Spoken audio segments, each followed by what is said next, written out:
Muy buenos días a todos quienes están, a todos quienes han venido llegando, también saludando por el chat. Es una alegría grandota verlos después de este fin de semana. Hola Magali, está saludando por el chat. Bueno, esta es nuestra última semana antes de nuestra primera prueba. Entonces vamos a tener nuestras últimas dos clases antes de la primera prueba del día viernes. Bueno, es una prueba que por supuesto no, eh, me la van a encontrar probablemente bastante abordable porque los temas que hemos venido conversando los hemos tratado con harta extensión y profundidad. Va a recoger esencialmente esta distinción entre gramática normativa y gramática descriptiva, que es lo que esencialmente hemos tratado en nuestras primeras clases, la crítica a la gramática descriptiva desde una perspectiva más moderna. También toda la discusión que hemos tenido sobre la diferencia en qué es la lengua, qué es un dialecto, cuáles son las variantes que existen al interior de las lenguas y cuál es la diferencia entre las aproximaciones más populares y las más científicas, las más lingüísticas propiamente tal a estos términos, que trabajamos en clase y también trabajaron ustedes muy bien en su lectura. Bueno, y en estas últimas dos clases, antes de esta primera prueba, estas últimas dos clases las vamos a dedicar a ver, ya que hemos más bien resuelto este problema terminológico de la gramática, ¿no? Distinguiendo entre gramática normativa o prescriptiva, por un lado, y la gramática descriptiva, más científica, que es la que nosotros queremos hacer, y viendo también la justificación de por qué se confunden estos términos, vamos a dedicar estas dos clases a ver de qué se ocupa la gramática en relación con las otras disciplinas de la lingüística. Es decir, si la lingüística es una ciencia que se encarga esencialmente del estudio de los fenómenos del lenguaje, ver en particular sobre la gramática cuál es su campo de estudio, cuál es el tipo de problemas que aborda y cuál es el tipo de problemas que abordan las otras disciplinas. Bien, así que vamos a comenzar con eso. Parece que había algunas preguntas por el chat antes de comenzar con este contenido en particular. ¿No? Ok. Súper. Entonces, voy a compartir la pantalla y comenzamos.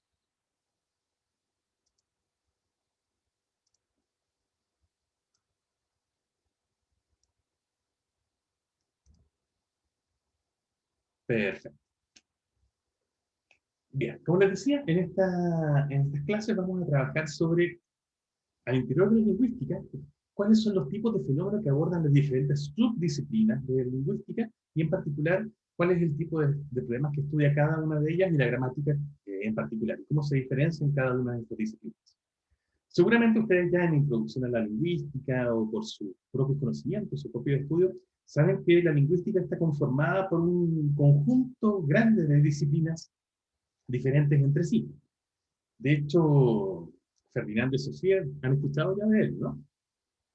De Saussure, ¿no? Yo ¿Alguien? sí. Yo sí, pero no lo he leído.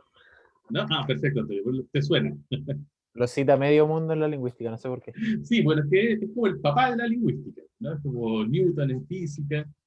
Se supone que con el curso de lingüística general que Ferdinand de Saussure, bueno, es un poco más complicado porque no lo escribió él, lo escribió sus discípulos, pero bueno, que salió editado en 1918, hace un poquito más de 100 años, se inicia en la lingüística moderna, ¿no? Con el curso de lingüística general, que era un compendio de cursos que él dictó en la Universidad de Ginebra, me parece. Bueno, él era ginebrio, de todas maneras, en Suiza.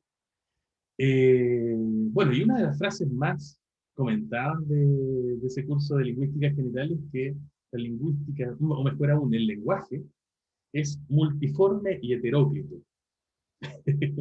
Frasecita, ¿no? Y está a caballo en diferentes dominios. Esa es una frase para el bronce de Saussure. Lo que quiere decir es que está la lingüística, o el lenguaje, mejor dicho, está formado por diferentes campos que son muy visibles entre sí.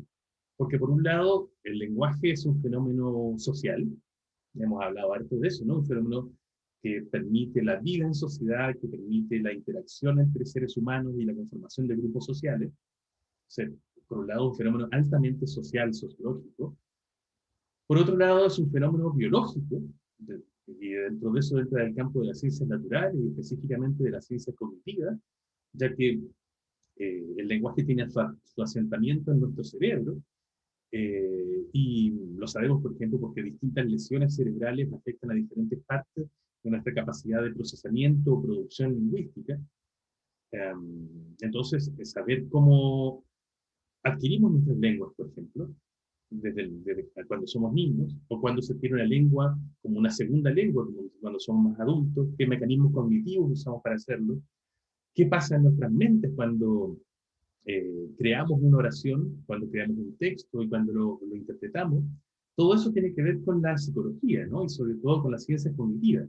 O sea, hay otra entrada, ¿no? No solamente la social, sino también la natural. ¿Qué pasa con el cerebro cuando uno aprende, interpreta, produce lengua? Por otro lado, también es una disciplina histórica, ¿no? Porque las lenguas cambian con el paso del tiempo. Entonces uno también puede estudiar el lenguaje y las lenguas en particular sobre cómo han ido evolucionando, cómo han ido cambiando. Entonces hay muchas aproximaciones distintas al fenómeno lingüístico que uno puede tener, ¿no? No solamente las más descriptivas, sino que relacionadas también con otros campos de estudio. Por eso Saussure afirmaba esto de que el lenguaje es multiforme, heteróclito. Uno puede abordarlo también como una parte del campo de estudios de la semiótica, que es la ciencia que se encarga del estudio de los signos en general, de todos los signos. No solamente los lingüísticos, sino también, por ejemplo, el arte, por poner un ejemplo, como otra manifestación humana, o los signos naturales también, no como por ejemplo, muy sencillo, no como el humo de un volcán delata que ahí eso se relaciona con una erupción volcánica, o como el cambio de marea, por ejemplo, puede alertar acerca de algún otro tipo de fenómeno natural. Bueno, un montón de cosas en realidad.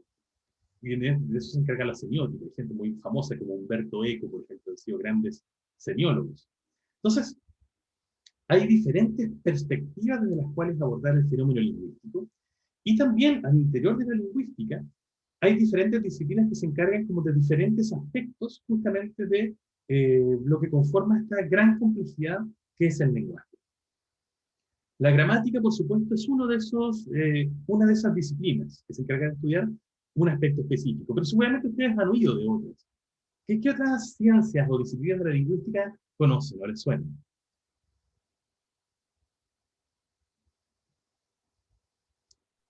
El ¿Ninguna? análisis del discurso. El análisis de discurso, por ejemplo, sí, súper, ahí tenemos una. Vamos a ir tomando nota. A ver, La fonética. súper, déjenme abrir un documentito acá y vamos tomando nota en conjunto. Decían ustedes entonces, el análisis del discurso, la fonética, súper. ¿A quién le suena algo La más? fonología va La como de la mano a la fonología, súper. La gramática, decíamos también, por supuesto, hace un rato. La lingüística. Bueno, la lingüística es en esencia el conjunto de disciplinas que estudian el lenguaje, ¿no? Y que está compuesto por todas las disciplinas. Entonces, podríamos, no soy muy capo para hacer este tipo de cosas, pero podríamos luego hacer una llave, ¿no? O un conjunto en que todas estas otras ciencias, análisis de discurso, fonética, fonología, gramática, conformen un gran campo que es justamente el que llamamos lingüística. ¿Les suena alguno más? Sociolingüística. Carlos, más fuerte. Sociolingüística. Sociolingüística, perfecto. En el chat también dijeron semántica. La semántica, súper. Muchas gracias. La lexicología, toda la razón.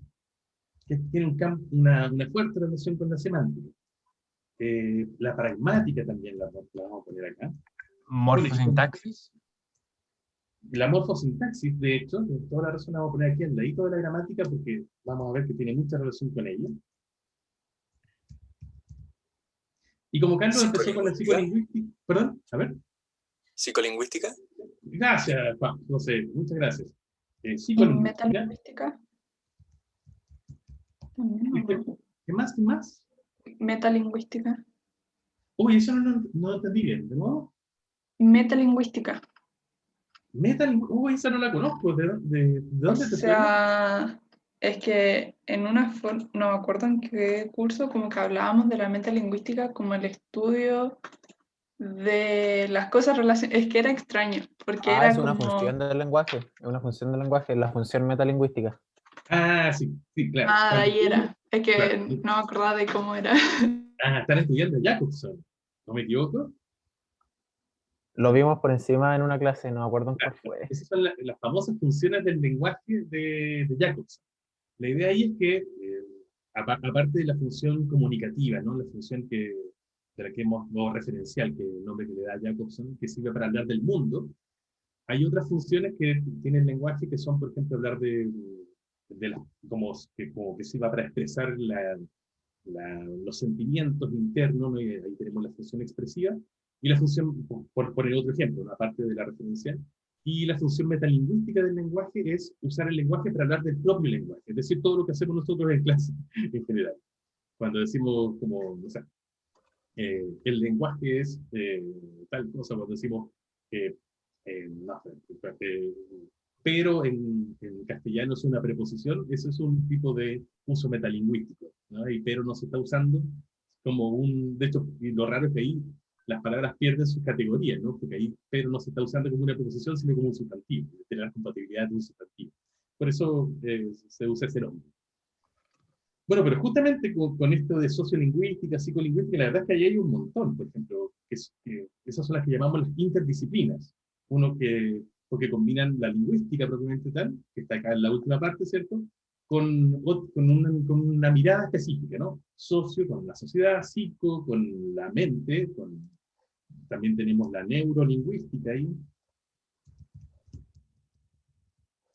lingüística, o la antropología lingüística.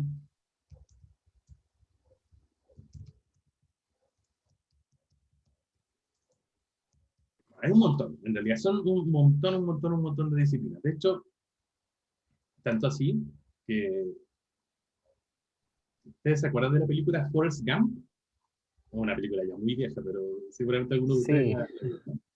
Bueno, Forrest Gump tenía un amigo que se llamaba Boba, que, que le encantaban los camarones, ¿se acuerdan? Y en una parte de la película le describe todos los tipos de camarones que hay.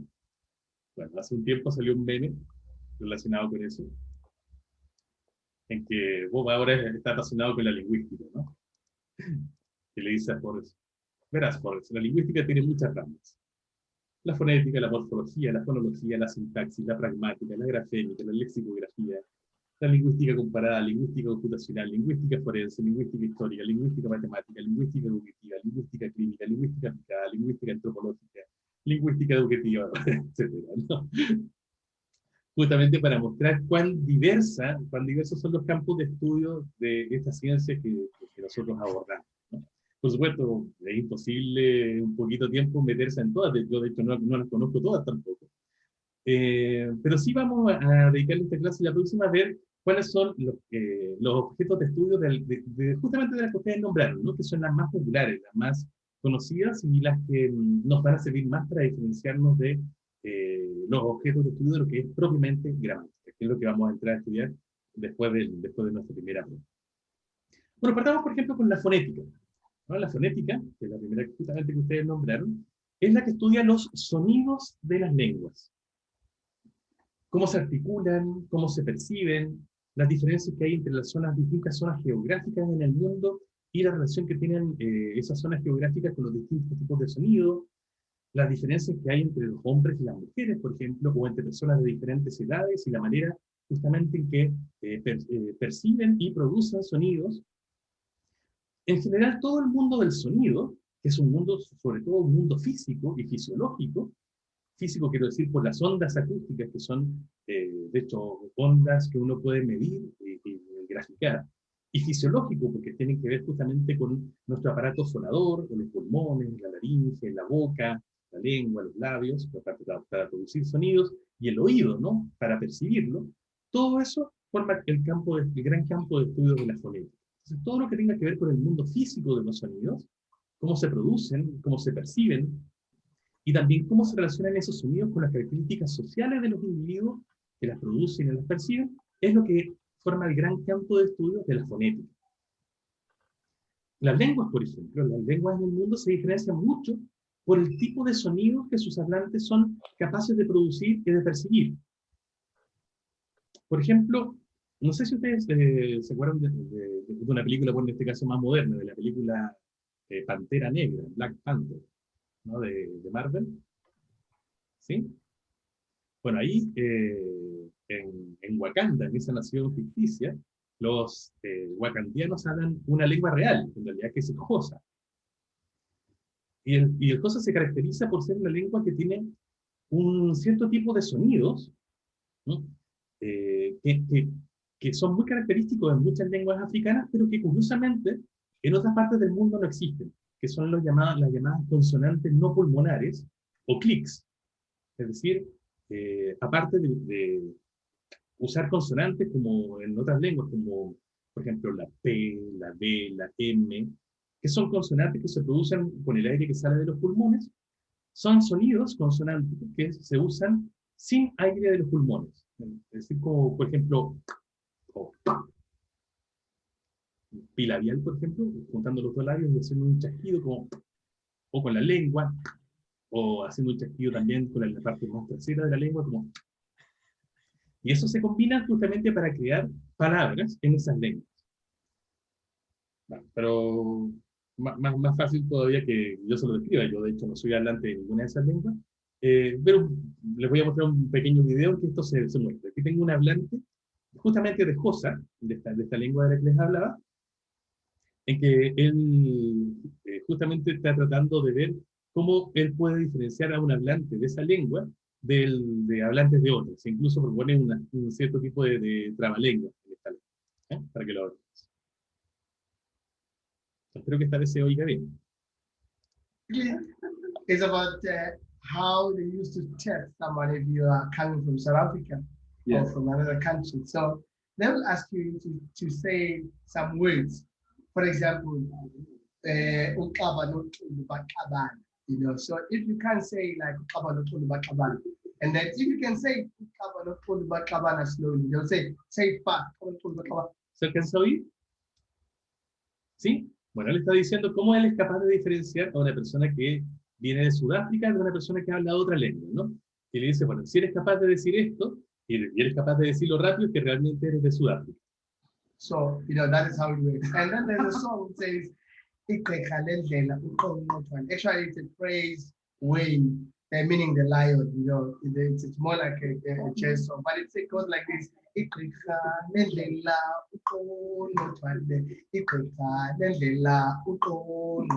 it goes for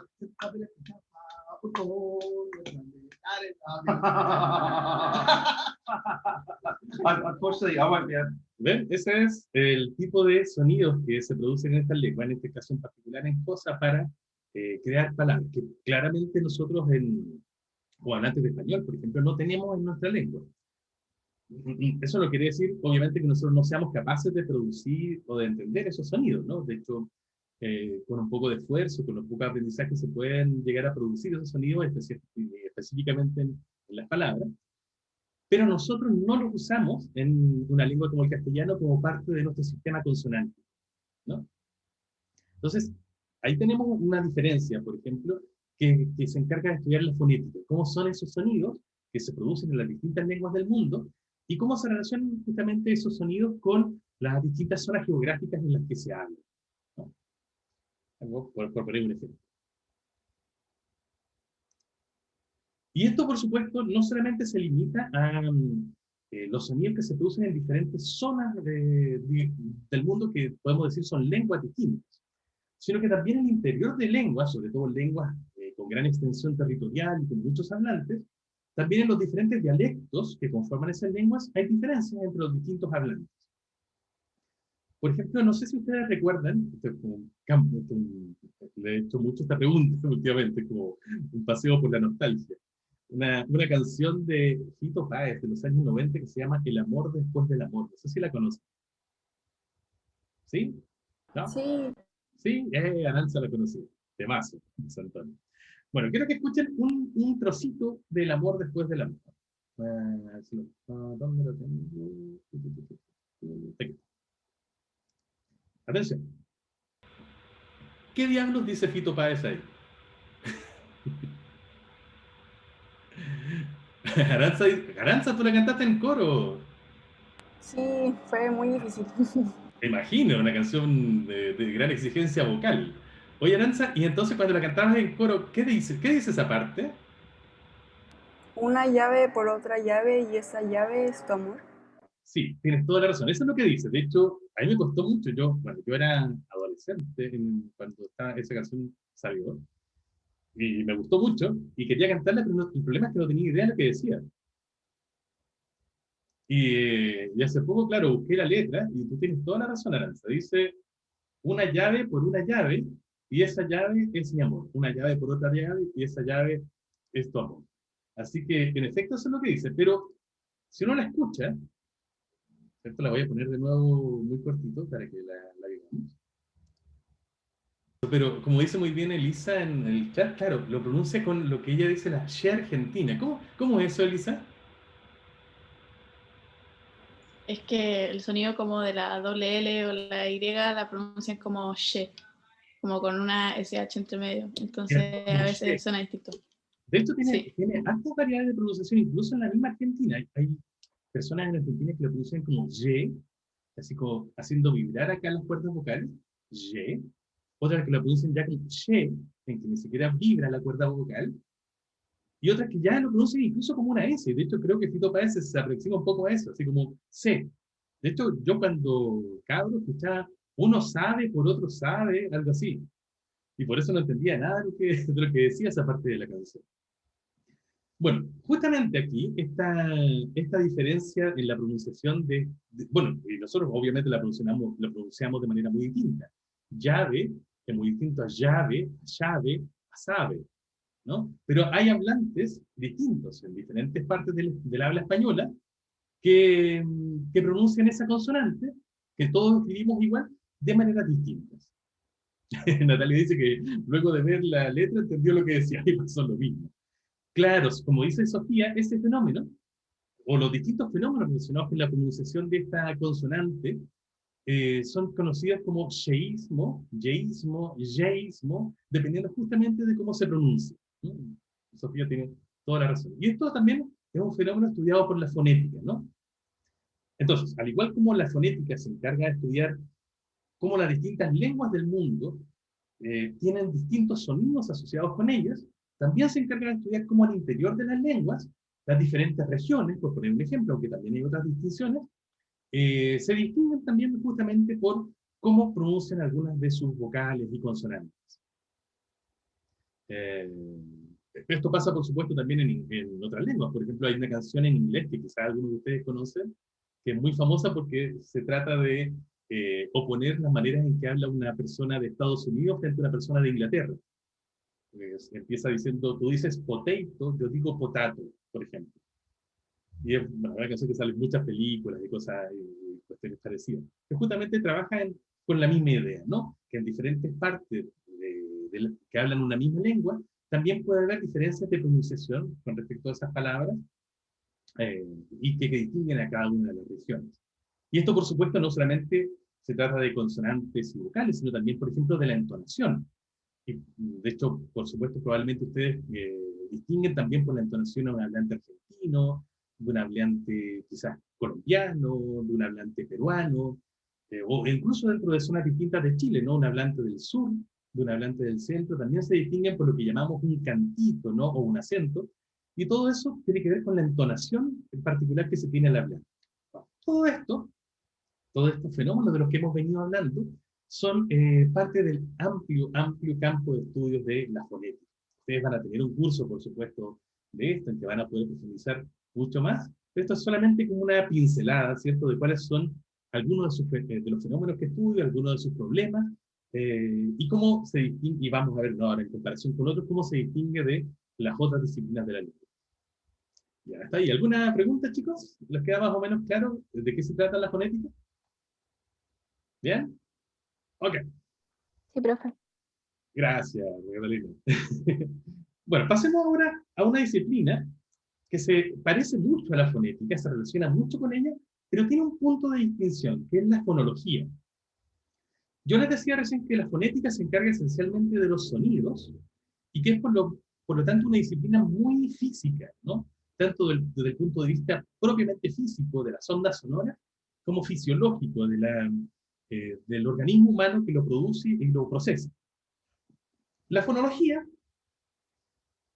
está muy relacionada con la fonética, pero se encarga de estudiar todos aquellos sonidos o las diferencias de los sonidos de una lengua que son pertinentes, es decir, que son importantes para diferenciar el significado, un significado con respecto a otro. Entonces, si a la fonética le interesaban todas las diferencias de sonido, a la fonología solamente le van a interesar todas las distinciones entre los sonidos que permiten distinguir significados en una lengua. ¿A qué me refiero? Imagínense que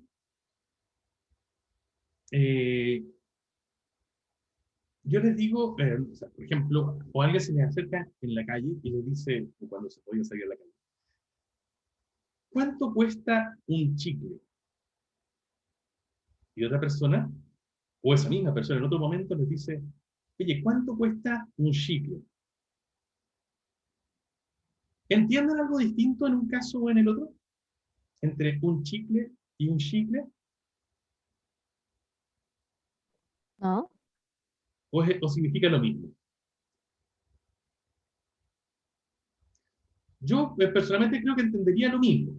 Se perciben otras cosas, por supuesto. De hecho, se pueden percibir diferencias entre, yo puedo incluso inferir que esa persona viene de una parte de Chile distinta, por poner un ejemplo, o que pertenece a una clase social distinta, la una de la otra, pero en particular el significado que asociamos con chicle o chicle en castellano es el mismo, ¿no? ¿Qué es chicle en castellano?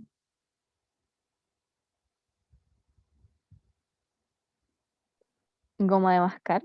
Ah, muchas gracias, Manuela. Ese sería un buen sinónimo, ¿no? Una goma de mascar. ¿Y qué es chicle en castellano? Lo mismo, ¿no? También se hace referencia a esta goma de mascar. Entonces, nosotros podemos inferir a partir de esto que la diferencia entre la pronunciación entre che y she, si bien hay una diferencia en la manera de pronunciarlo, es una diferencia que para el castellano no tiene una implicancia en el significado, no desencadena significados distintos. Entonces ahí tendríamos una distinción fonética, pero no fonológica. ¿Se entiende? En cambio, en inglés, por poner un ejemplo de una lengua que nos es más o menos cercana, si yo pronuncio una palabra con che y otra palabra con she, puedo decir cosas distintas. Por ejemplo, si yo digo en inglés, I need a chip, es distinto a decir, I need a sheep. Yo no soy hablante nativo de inglés, ni mucho menos, y creo que se pueden decir más de dos cosas. Pero, más o menos, pasándolo a escrito, ¿no? Si yo digo, I need a chip, ¿cierto? Eso lo podría decir quizás a una persona que está armando un computador, ¿no? Que está buscando justamente una de estas tabletas electrónicas, uno de estos circuitos integrados, ¿no? Un procesador para poner en su nuevo computador. Y ese sería un chip. Pero si alguien dice, I need a ship, por ejemplo, con ese sonido, puede ser una persona que quiera viajar y está buscando una embarcación, ¿cierto? Un barco para ir a otra parte, ¿no? Entonces, porque chip en inglés significa eso que acabamos de decir, bueno, también puede significar otras cosas, pero ship significa esto como un barco, ¿no? Entonces, claro, como dice Florencia, si hacemos otra distinción, mira qué interesante lo que ustedes están mostrando, ¿no? Hay otras diferencias que para el español tampoco son pertinentes, por ejemplo, la diferencia entre ship y sheep. Por ejemplo, sheep, que tenemos acá, se pronuncia con una I breve. En cambio, sheep perdón, que significa oveja, ¿cierto? Que lo podría decir entonces un pastor, se pronuncia con una I un poquito más alargada, con sheep. En castellano, la diferencia de la duración de una vocal, por ejemplo, si yo quiero un chicle o un chicle, no tiene diferencia o no tiene importancia para el significado. Pero en inglés, como ustedes acaban de ver, también. Perdón, sí, perdón, lo dije mal. Sí tiene diferencia para el significado, ¿no? A diferencia de lo que pasa en el español. Ahí tenemos entonces una distinción interesante. Desde el punto de vista de la fonética, el sonido che o she, que se articula, que se puede decir tanto en inglés como en castellano, en cuanto a sonido, es lo mismo para la fonética. Y la fonética lo estudiaría tanto en castellano como en inglés. Pero para la fonología, solamente es interesante esa distinción che, she, en una lengua como el inglés, porque solamente ahí esa distinción implica un cambio de significado. En cambio, en castellano, entre Chile y Chile, chicle, chicle, chaleco, chaleco, no hay una distinción de significado entre una palabra y la otra, a pesar de estar pronunciando la che o la she de una manera o de otra.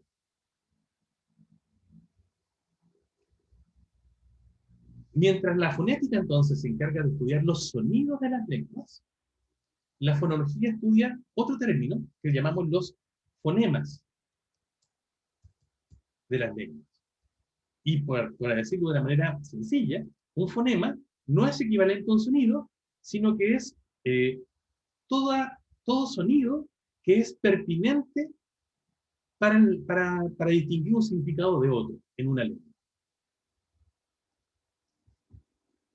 Entonces, che y she no son diferentes sonidos en castellano, pero no son diferentes fonemas en castellano. Porque yo puedo pronunciarlos de manera distinta, pero si los pronuncio de manera distinta no cambia el significado. En cambio, en inglés, che y she son distintos sonidos y también distintos fonemas. ¿Se entiende, chicos, la distinción? ¿Sí? Bueno, Sí. Genial. Bueno, esto que pasa, por supuesto, uno podría decir, entonces el inglés tiene más fonemas, es más complejo que el castellano es más simple. Bueno, sí y no, ¿no? También uno, de hecho, ustedes seguramente conocen estos chistes en que la gente imita a las personas orientales, a los chinos sobre todo, ¿no? Típicos chistes en que confunden la R con la L, ¿cierto? Seguramente han escuchado ese estereotipo, ¿no? Bueno, eso es porque en lenguas como el mandarín, que es una de las lenguas que se habla en China, la R y la L no son fonemas distintos. Se pronuncian distintos, obviamente. Una persona china puede distinguir el sonido R del sonido L, pero lo que pasa es que en esa lengua, decir algo como ro o decir lo es lo mismo en cuanto a significado. Por supuesto, en castellano no es lo mismo. Si yo digo, no sé, toro y digo tolo, son dos cosas distintas. Si digo perro y digo pelo, son cosas diferentes. Pero en mandarín no lo son. Y por lo tanto, podríamos decir que en castellano, el sonido R y el sonido L no son solamente dos sonidos diferentes, sino dos fonemas distintos, mientras que en mandarín, R y L son solamente sonidos distintos, pero no constituyen fonemas distintos, ya que no implica ese cambio de pronunciación un cambio de significado.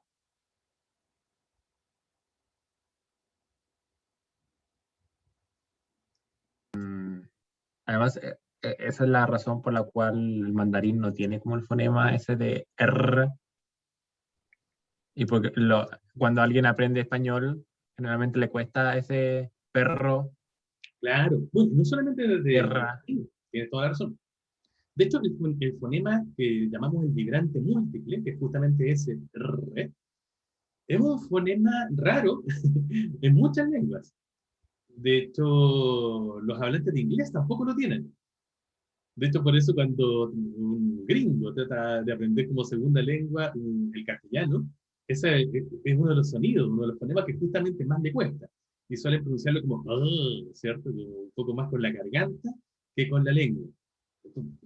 Bueno, de hecho, es un fonema bastante difícil incluso para los niños. Las personas que estudian fonoaudiología lo saben muy bien, o que son fonoaudiólogos, ¿no? Eh, eh, los niños que están adquiriendo una lengua, a veces les cuesta más adquirir algunas consonantes y algunas vocales que otras, y en particular el sonido de la vibrante múltiple es uno de los que más cuesta y que más ayuda, ¿cierto? Por parte de profesionales de la salud, como fonoaudiólogos en este caso, muchas veces requiere. Esto que estamos diciendo acá, ¿cierto? De que algunas lenguas tienen sonidos que implican una diferencia de significado, nos permite justamente distinguir también entre estos distintos tipos de lenguas. Bueno, ya que hablábamos justamente del mandarín, las lenguas orientales también son muy interesantes en cuanto a esto, porque son lenguas llamadas también lenguas tonales. Eso quiere decir que el diferente tono musical, uno podría incluso decir, con que pronuncian diferentes sílabas, tiene para ellos implicancias en su significado. ¿A qué me refiero? Por ejemplo, si en castellano, alguien pregunta, bueno, ¿vas a ir a la clase esta tarde? Tú puedes responder, sí, sí, sí, sí, sí, sí, sí. Y todo querría decir lo mismo, ¿no? Si digo sí, o sí, o sí, o sí, en castellano quiere decir exactamente lo mismo. Pero en una lengua tonal, cada una de esas sílabas, claro, como dice muy bien Influencia en el chat, pueden significar cosas muy distintas. De hecho, por ejemplo, escuchen por favor esto, que es un texto un poco ficticio, que fue creado por un lingüista chino, pero que ilustra muy bien esta diferencia. Perdón, ahora sí. 诗是实施史，实是诗是诗是，是诗是实实施，是实实是是是诗，实实是实诗是是，是实是诗是是是。 Bueno, nosotros como hablantes del castellano escuchamos shi repetido, ¿no? Shi, shi, shi, shi, shi, shi, shi, algo así. Pero esto en mandarín conforma un texto, que aquí está más o menos traducido, ¿no? Dice algo así como, en una cueva de piedra estaba un poeta shi que amaba devorar leones y decidió comerse a 10. Él iba al mercado seguido a buscar leones. Un día a las 10 en punto, 10 leones justo arribaron al mercado, al mismo tiempo que Shi llegaba también al mercado. Al ver a esos 10 leones, él los mató con flechas, etcétera, ¿no? Y todo esto, aquí está en la versión, digamos, traducida a nuestros caracteres, y aquí está la versión en chino, y aquí está justamente la versión pronunciada por este lingüista, ¿no? 诗是实施史，实是诗是诗是，是诗是实实施，是实实是是是诗，实实是实诗是是，是实是诗是是是，是是是实 Está clarito, dice Magdalena. 是诗是是是实诗是。 Bueno, ¿a dónde voy con todo esto? Que también, por ejemplo, las lenguas pueden diferir en rasgos que incluso a nosotros se nos pueden pasar perfectamente por alto. En español, nosotros usamos los tonos para decir cosas, por ejemplo, para expresar mayor acuerdo, mayor desacuerdo, mayor seguridad, mayor incerteza. De hecho, el sí, del que hablábamos recién, lo podemos usar para indicar mayor certeza, sí, o más incerteza, ¿no? Sí. Es decir, podemos usarlo para comunicar, digamos, no exactamente diferentes significados. Claro, lo hizo muy bien Francisco en el chat, como cambiamos la intención, pero no el significado. Lo dijiste perfecto, Francisco. En cambio, en una lengua como el chino, en una lengua como el mandarín, como el ejemplo que vemos acá, sirven cada uno de esos tonos, y otros, por supuesto, que nosotros no somos capaces de reproducir también, para indicar diferencias de significado completas. Es decir, son completamente palabras distintas con su lugar en el diccionario y todo, ¿no? Justamente a diferencia de con la diferencia de tono que tienen. Entonces son fonemas distintos, cada forma tonal de esas pronunciaciones, y serían fonemas distintos en esa lengua. Para el castellano, las diferentes formas de pronunciar i no son fonemas distintos, a pesar de que podamos percibir que hay diferencias de sonido. Para el castellano, entonces, esas diferencias serían solamente fonéticas, mientras que para el mandarín serían fonológicas, ¿no? Y entonces la estudiaría la fonología.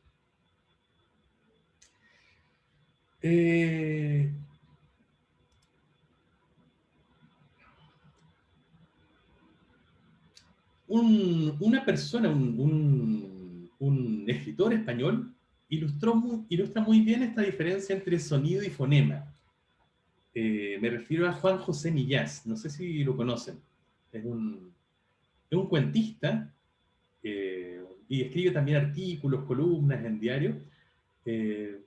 Bueno, es fantástico, yo se los recomiendo. Tiene un libro que se llama Articuentos, y tiene varias novelas, pero ahí donde más me gustan es en sus historias cortas, sobre todo en sus cuentos. Y les voy a mostrar un cuento de él que se llama... ¿dónde está?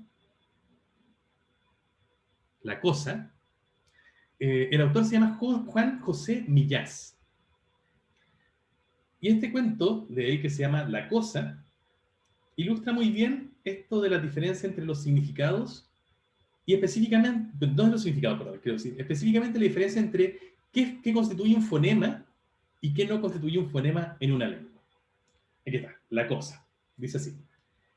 De pequeño tuve una caja de zapatos que llegó a ser mi juguete preferido, entre otras cosas porque no tenía otro. Pero envejeció más deprisa que los zapatos que había llevado dentro, de manera que a mi caja se le cayó un día la primera A, y se quedó en una caja, que así a primera vista parece un juguete yugoslavo. Busqué entre las herramientas de mi padre una A de repuesto, pero no había ninguna y tuve que sustituirla por una O.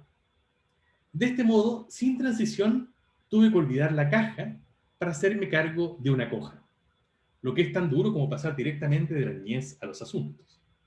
Jugué mucho con aquella coja, todavía la recuerdo, pero se fue haciendo mayor también y un día se le cayó la J. Hay quien piensa que las vocales se estropean antes que las consonantes, pero yo creo que vienen a durar más o menos lo mismo. El caso es que tampoco encontré entre los tornillos de mi padre una J en buen uso, así que la sustituí por una P que estaba prácticamente sin estrenar. La coloqué en lugar de la J y me salió una copa estupenda, con la que he bebido de todo hasta ayer mismo, que se me cayó al suelo y se rompió. A decir verdad, se rompió justamente por la P, y como es muy antigua, no he encontrado en ninguna ferretería una igual. Ayer fui a casa de mis padres y después de mucho rebuscar en el trastero, di con una S que no desentona con el conjunto. O sea que ahora tengo una cosa, pero no sé qué hacer con ella. La caja, la coja y la cosa, la caja, la coja y la copa eran muy útiles para guardar secretos, jugar o emborracharse. Pero la cosa me da miedo. Además, la escondí en el bolsillo interior de la chaqueta, de manera que desde ayer tengo una cosa aquí en el pecho, que me llena de angustia. Lo peor de todo es que como no sé qué es, tampoco sé cómo se rompe. Qué viva, ¿no? Uno es un articuento justamente de Juan José Millás. Él tiene muchos cuentos o textos de esta naturaleza que se relacionan con el lenguaje. Es un muy buen pensador sobre cosas lingüísticas, así que se los recomiendo. Pero en este justamente ilustra, qué rico que les haya gustado, ilustra justamente las diferencias que, por ejemplo, en el español tenemos entre diferentes fonemas, ¿no? Él tenía una coja, por ejemplo, o la diferencia que hay entre una coja y una caja, claramente ahí la diferencia entre el sonido O y la A produce una diferencia de significado y por lo tanto son fonemas en el español. Y entre una coja y una copa, el sonido J y el sonido P son distintos sonidos que también producen distintos significados en español y por lo tanto son fonemas distintos, y lo mismo entre una copa y una cosa, ¿no? Por solamente nuevamente resaltar esto que Juan José Millás presenta también en este texto. Bueno, para sintetizar de nuevo esta pincelada muy breve, si bien la fonética se encargaba de estudiar todos los sonidos desde el punto de vista físico y fisiológico, la fonología estudia no los sonidos, sino los fonemas. Es decir, un concepto más abstracto, que son los distintos tipos de sonidos que en las distintas lenguas conducen a diferencias de significado.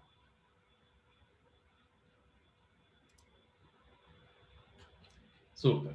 hasta ahí, brevísimo repaso de la fonética y la fonología. De la gramática nos vamos a encargar en un ratito más, pero veamos la semántica. La semántica está en el otro extremo. La semántica es la que estudia los significados de las lenguas. Cómo se organizan los significados al interior de una lengua, cómo se diferencian los significados que una lengua ha organizado, digamos, ha visto como un significado específico de esa lengua, a diferencia de otras, y también cómo se combinan los significados de las lenguas para producir sentidos cada vez más complejos.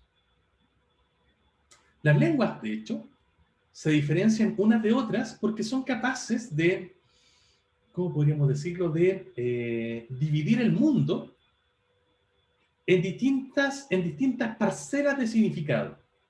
Y no todas las lenguas perciben los mismos significados, o les dan más bien, o mejor dicho, les dan nombres a las mismas cosas, entre comillas. Y así, por ejemplo, hay palabras que en algunas lenguas significan una cosa específica, una sola palabra, que en español, por ejemplo, tenemos que usar una frase mucho más larga para tratar de decir lo mismo. ¿Conocen alguna de esas ustedes? ¿Les suena? ¿Tienen algún ejemplo?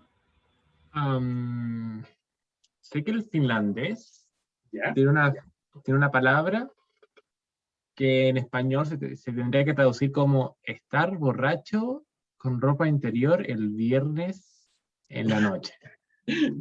Creo que te refieres a esto. No es exactamente finlandés, es noruego. Claro. Y es No, pero utepil. es lo mismo, es lo mismo. El finlandés más depresivo, obviamente. Claro, pero... finlandés depresivo, es verdad. Claro, utepils en noruego significa, claro, sentarse al sol en un día soleado a disfrutar de una cerveza. En efecto. Claro, no es que en español nosotros no podamos entender esto, sino que no le hemos dado un solo nombre a este evento, ¿no? En noruego, por supuesto, porque es un país donde hay mucho menos sol que en los países de habla española, sobre todo en España, que es un lugar muy soleado en comparación, en Noruega. Entonces es un fenómeno mucho más raro, ¿no? Y por lo tanto hay que disfrutar de ese día soleado justamente tomando el sol y tomándose una cerveza. Y tenemos entonces un muy buen ejemplo de un cierto tipo de significado que no es que en otras lenguas no existan, sino que en otras lenguas no tienen un nombre específico, ¿no? Y hay muchas así. Por ejemplo, Valentina da un ejemplo que es un clásico de una lengua, de una lengua hablada en Chile, de hecho, del yagán. El famoso caso del Mamilapinatapay. ¿Cierto? Valentina, ¿dónde lo habías oído? Es que una vez mi polola me escribió una cosa y puso esa palabra. Y yo no sabía qué era y la busqué y significaba eso. Bueno, que es muy linda justamente, y que lindo en un contexto de pareja decirlo también, ¿no?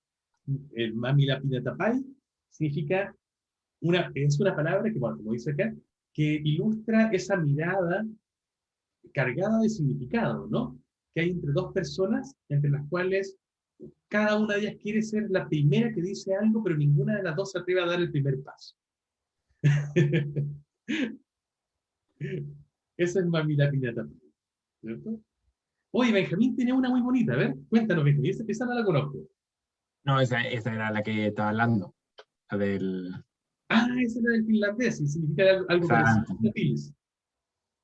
Sí. Mira, no lo conocía. Qué chora. Muchas gracias. Bueno, hay un montón. Por ejemplo, esta seguramente a ustedes les va a sonar, no la palabra, pero sí la actividad. A todos nosotros que somos medio librescos nos pasa. En japonés, sundoku es el acto de dejar un libro que uno no ha leído después de comprar otro, y típicamente formando una especie de pila de libros, ¿no? Entonces, para responder a la pregunta que alguien estaba haciendo en el chat, claro, la disciplina que estudia las diferencias de los significados, en este caso en particular lo que estamos viendo es cómo diferentes lenguas a diferentes cosas o eventos del mundo les dan a veces un nombre y otras no les dan un nombre, no las ven como un evento específico. En japonés, por ejemplo, y esto nos dice mucho de las distintas culturas, ¿no? El hecho de comprar un libro tras otro y no leerlo, sino que irlos apilando, así como una especie de pila de libros pendientes, tiene un nombre, que se llama tsundoku. En castellano no es que no entendamos eso o no podamos hacerlo, sino que no le hemos dado un nombre a esa costumbre particular. Perdona, sí, disculpe, es que la semántica entonces tú dirías solo como el hecho de asociar palabras o también como el nombrar expresiones, porque en el mismo caso del japonés yo conozco la expresión koi no yokan, que no tiene como una traducción siquiera como al español, es algo así como el presentimiento del amor, como es antes del amor a primera vista, es una expresión muy... es propia del japonés, entonces ¿también estudia esas cosas o solo como palabras? No lo conocía. No, justamente lo que tú ilustras, lo que estás mostrando con este ejemplo, entra dentro del campo de estudio de la semántica. La semántica estudia el mundo de los significados. Y lo que estamos viendo aquí es que distintas lenguas del mundo, mejor dicho, distintas comunidades lingüísticas, eligen distintos sentimientos, objetos, eventos, estados de cosas del mundo para darle un nombre. No todas le dan un nombre en particular a las mismas cosas.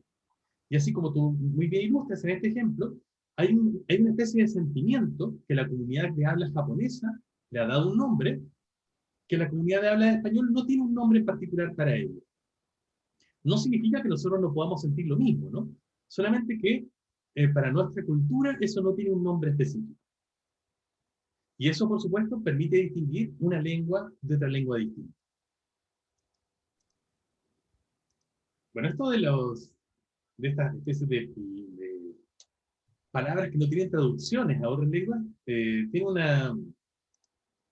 hay dos páginas que les quiero mostrar sobre esto. Una es una página que se llama Eunoia, que es una especie de recopilación justamente de algunas de estas palabras. Y ahí tenemos justamente el tsundoku del que estábamos hablando recién.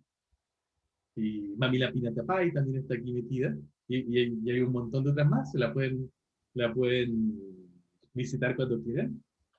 Que tienen hasta el momento un poco más de 500 y están siempre abiertos a colaboraciones.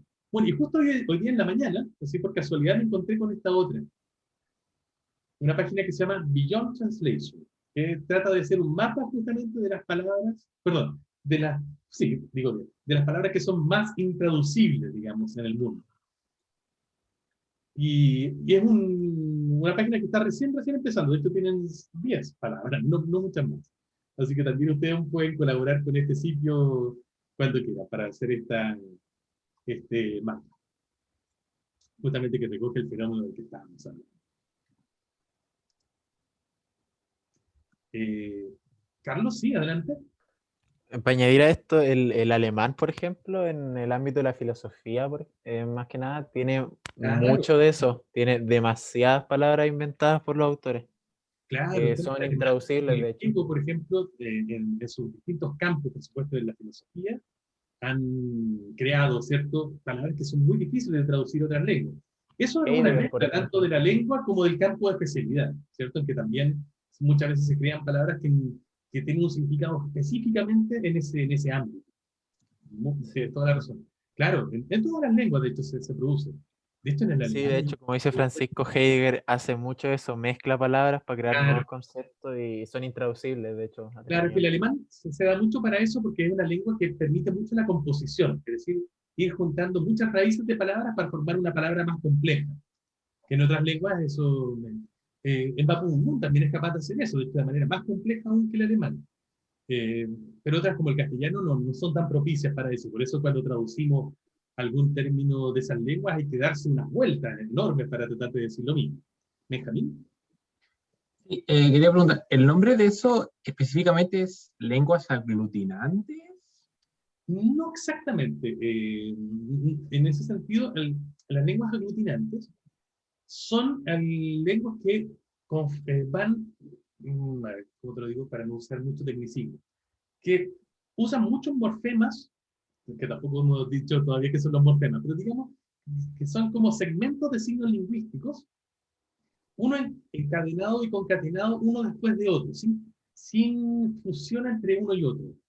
Entonces cada uno de esos signos van muy ordenaditos, uno después de otro. Eso es lo característico de las lenguas aglutinantes. El mapudungún, por ejemplo, es una lengua en ese sentido, y es capaz de hilvanar muchos morfemas, sobre todo los que vamos a llamar después morfemas gramaticales, uno después de otro. El alemán es un poquito distinto porque es más capaz de hacer eso con las llamadas raíces, o los morfemas léxicos. El mapudungún lo hace más con los morfemas gramaticales, y eso es lo típico de las lenguas aglutinantes. Entonces, son muy parecidos, pero no son exactamente lo mismo.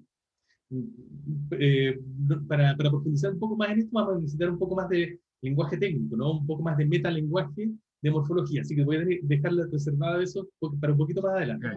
¿Okay, Benja? Adelante materia, sorry. Súper. Elisa nos daba un ejemplo. Qué bonito. A ver, Elisa, ¿lo puedes contar? Sí, lo encontré en algún texto como que nos tuvimos que leer para una clase, no me acuerdo en cuál. Ya. Y la encontré preciosa, entonces la guardé y ahora me acordé con el resto de la clase que la aymara también funciona parecido al alemán en ese sentido, que uno puede ir como juntando palabras para crear como una mega palabra que significa una cosa mucho más grande. Qué tremendo, está muy bonito el ejemplo. Oye, tienes que No colaborar. sé cómo se pronunciará, porque además porque es está difícil. gigante la palabra, pero... Oye, pero tienes que colaborar con estas páginas web que les acabo de poner, ¿eh? Les pongo de nuevo las direcciones aquí, y se las voy a poner también obviamente en Canvas, ¿cierto? Está beyondtranslation.io y eunoia.world, para que también ustedes colaboren con estas que probablemente no están ahí. Valentina, ¿tienes otro ejemplo? ¿Cómo es? Es que hay una página de Instagram que sigo que sube muchas cosas así, y que en japonés, que no sé cómo se pronunciará, pero koi no yokan creo que dice, es la sensación que se tiene cuando dos personas se conocen y ambas saben que hay algo y que van a enamorarse irremediablemente. Qué lindo. Oye, pero se parece a que nos estaba contando antes Elisa, me parece, ¿no? Sí, es esa expresión, koi no yokan. Ah, qué bonito. Y parece que la usan harto ustedes, ¿eh? Interesante. Es que en los mangas japoneses, como destinados como al público infantil femenino, por decirlo, que es el shoujo, se usa mucho esa expresión. Claro, o sea, no es que se use, pero es como algo común esa sensación, solo que no existe como esa traducción. Entonces, yo buscando sobre eso, como que me encontré de que allá tienen esa expresión para esas situaciones como tan idealizadas del romance y esas cosas. Claro, muy buen punto. Oye, excelente. Tienen que colaborar entonces con estas páginas, ¿no? Bueno, pero para sintetizar, y ya ir resumiendo y llegando al final, que se nos vaya la hora. Como ven entonces, distintas lenguas en el mundo le han dado una palabra a significados más amplios que otras lenguas no hacen, ¿no?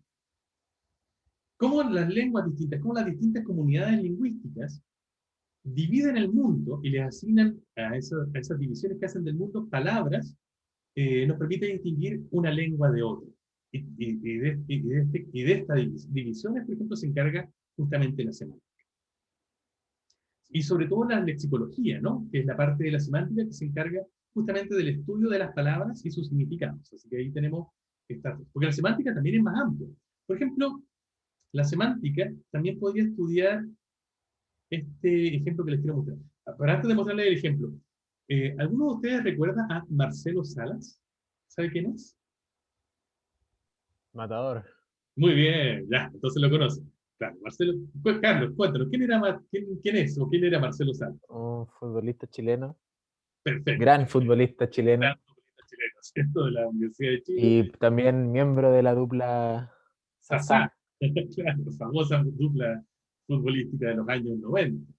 Bueno, claro. Esta noticia involucró a Marcelo Salas hace un par de años. Y a mí me causó mucha risa cuando leí el titular. Dice, delincuentes roban casa de Marcelo Salas y se llevan millonario botín. ¿Por qué creen que me dio risa ese titular? Se imaginó un botín como la prenda de vestir. Claro, ¿no es cierto? Porque como él es futbolista, yo imaginé que había un botín muy valioso, ¿no? Y se habían llevado esas zapatillas. Bueno, acá tenemos este chiste, ¿no? Y este fue un titular real, ¿no? Este más bien juego de palabras, ¿no? Involuntario, nos muestra otro fenómeno que la semántica también estudia, ¿no? El hecho de que existan palabras ambiguas o que puedan tener más de un significado. En este caso, botín, por ejemplo, puede significar en español una zapatilla deportiva, o puede significar también el producto de un robo, ¿no? Todas las cosas que una persona se roba cuando comete justamente eso, un robo. Entonces, aquí se propiciaba en el contexto esta diferencia de significado. ¿Cómo entonces un significante, como los sonidos de botín, o la forma de escritura de botín, puede asociarse con más de un significado? Eso también forma parte del campo de estudio de la semántica. Solamente por poner otro ejemplo, ¿no? Distinto al que estábamos viendo antes. Y ya para terminar, otro ejemplo de algo que estudia la semántica, otro ámbito de la semántica que llamaríamos probablemente la semántica composicional. Fíjense en esta noticia, ya un poco antigua, ¿no? Que fotografié hace un tiempo. Están hablando sobre un caballo que clonaron. ¿Mm? Pero sobre lo que les quiero llamar la atención es lo que dice aquí en lo destacado. Dice, el animal, que fue el producto de una clonación, que en la foto aparece revoloteando en una granja.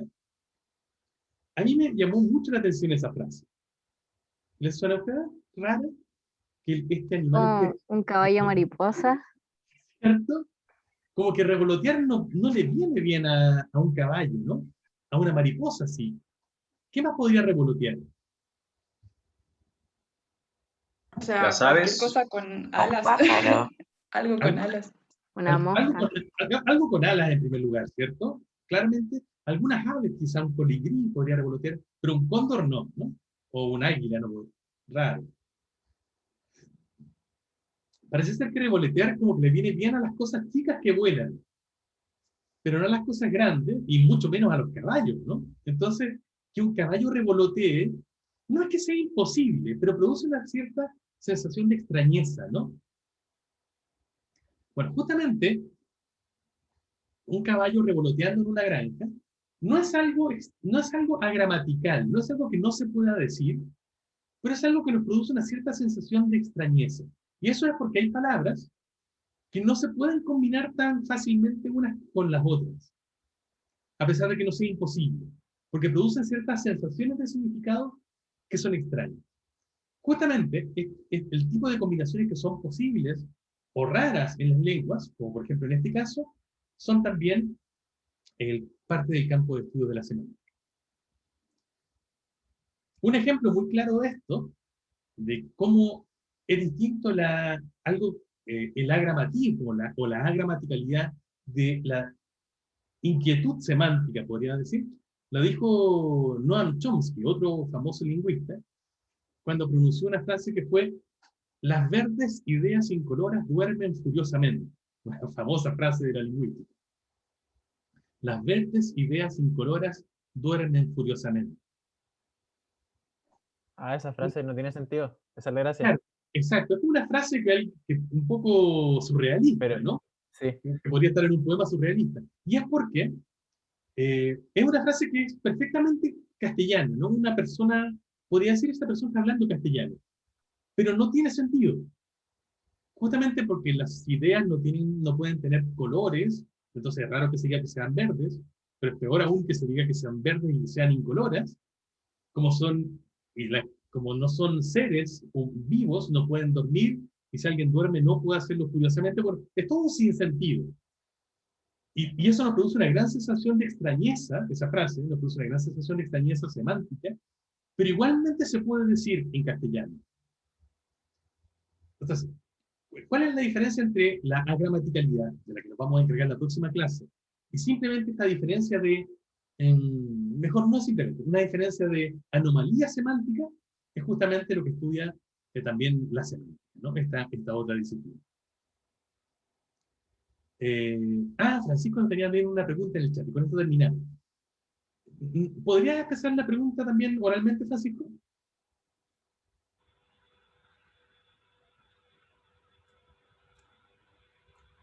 así Yo que lo creo- leo, profe. Ok, Que dale, gracias, Flores. en japonés las palabras también varían mucho según el contexto. Y si eso también es el estudio de la semántica. O la semántica también se dedica a eso. Súper. Bueno, como ven, acá justamente teníamos un ejemplo de contexto. Revolotear no es una palabra rara en castellano, ni tampoco caballo.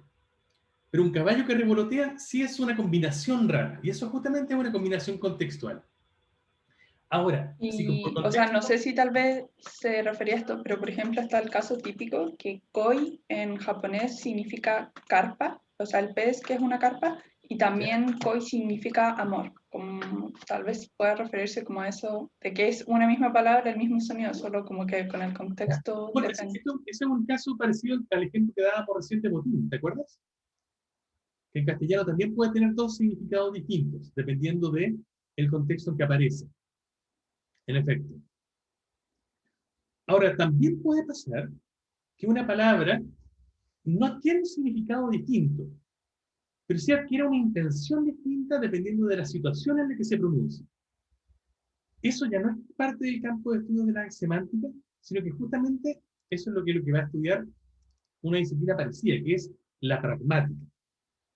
Pero eso lo vamos a dejar para la clase siguiente, nuestra última clase antes de la prueba. ¿Ok? Por ahora lo dejo hasta aquí. Les mando a todos un fuerte abrazo y nos vemos el próximo miércoles. Que tengan todos una excelente semana. Cuídense. Igualmente, No, profe. profe, cuídese. Gracias. Chao, profesor.